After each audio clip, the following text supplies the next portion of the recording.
Assalamualaikum warahmatullahi wabarakatuh.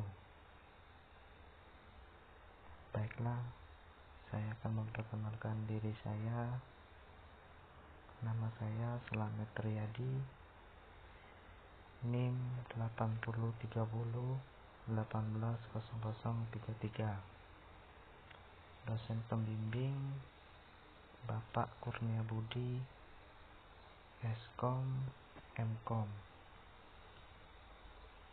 Mata kuliah Pengolahan Data Terdistribusi.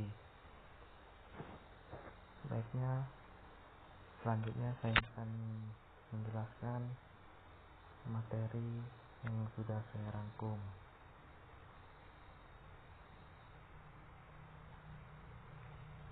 1. Proses. Proses adalah keadaan ketika sebuah program sedang dieksekusi. Saat komputer berjalan, terdapat banyak proses yang berjalan secara bersamaan. Sebuah proses dibuat melalui sistem call create process yang membentuk proses turunan yang dilakukan oleh proses induk parent process. Pengolahan proses. Proses perlu dikelola karena dalam sebuah proses membutuhkan beberapa sumber daya untuk menyelesaikan tugasnya. Sumber daya tersebut dapat berupa CPU, time, memori, berkas-berkas, dan perangkat-perangkat.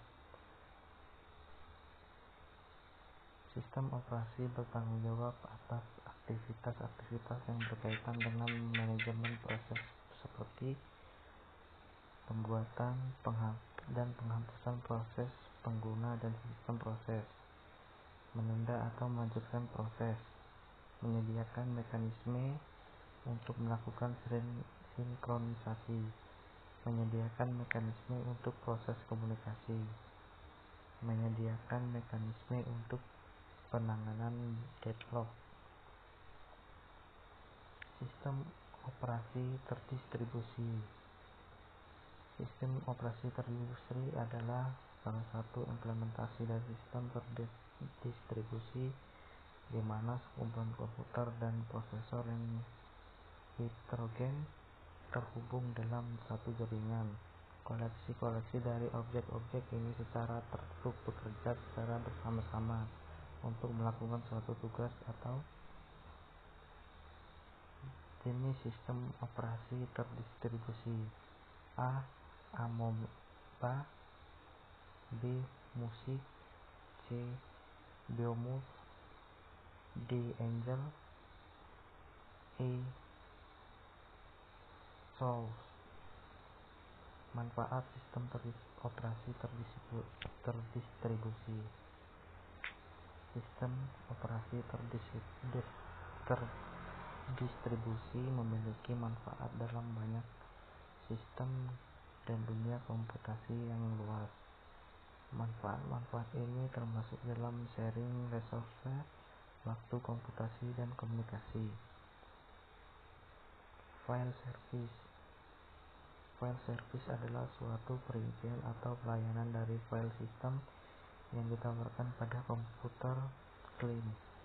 Suatu file service adalah implementasi dari file service dan berjalan pada satu atau lebih mesin.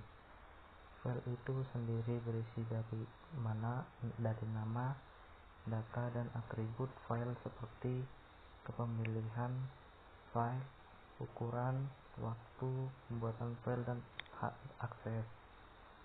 Karakteristik dari file system. File system adalah bertanggung jawab untuk pengorganisasian, penyimpanan, pencarian, keterangan, penamaan, sharing atau pembagian, dan protection. Operasi pada file data atribut. 1. Create atau delete, query atau modifikasi atribut, open atau close, read atau read, access control. Organisasi penyimpanan. 1. Struktur directory, hierarki, part name. 2. Metadata, pengaturan informasi file, atribut file, informasi struktur directory, dan lain-lain. Baiklah, hanya itu yang bisa saya sampaikan. Lebih dan kurang saya ucapkan Assalamualaikum warahmatullahi wabarakatuh.